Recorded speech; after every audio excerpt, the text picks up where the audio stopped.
నాకు ఈరోజు బైబిల్లో ఉన్న ఒక స్టోరీ గుర్తొచ్చింది. ఏంటంటే సమూయేలు గ్రంథంలో ఇశ్రాయేల్ అప్పటి వరకు చాలా ప్రశాంతంగా విజయాన్నే సాధించుకుంటూ ఉండేవాళ్ళు. అయితే వాళ్ళు ప్రశాంతమైన జీవితం గడుపుతూ విజయాన్నే చేజిక్కించుకుంటూ ఉన్నా సరే వాళ్ళని వీళ్ళని చూసి వెళ్ళి సమూయేలుని రాజు కావాలని అడుగుతారు. ఫిలిస్టీలకి రాజు ఉన్నారు, మాకు లేరు, మాకు రాజు కావాలని అడుగుతారు. అప్పుడు సమూయేలు తో దేవుడు అంటాడు, వాళ్ళకి రాజు అడుగుతున్నారు కదా, వాళ్ళకి రాజునిచ్చే, ఎందుకంటే వాళ్ళు నీ యొక్క పరిపాలనా విధానాన్ని ధిక్కరించలేదు కానీ నా యొక్క పరిపాలనా విధానాన్ని వాళ్ళు వద్దనుకుంటున్నారు కాబట్టి వాళ్ళకి రాజునిచ్చేద్దామని.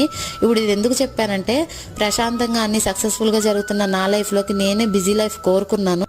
ఇంకా ఆ పనుల్లో 2 రోజుల నుంచి బిజీగా ఉండడం వలన బైబిల్ని చాలా తక్కువగానే ధ్యానించాను. ఇంకా ఆ మిగతా తక్కిన బుక్స్ పక్కన పడేసి వ్యవసాయానికి సంబంధించినవి బైబిల్ తీశాను. దేవునిలో ఉంటూ ఏదైనా సాధించగలను కానీ ఏదైనా సాధించడం కోసం దేవుణ్ణి వదిలేసేది మాత్రం లేదు.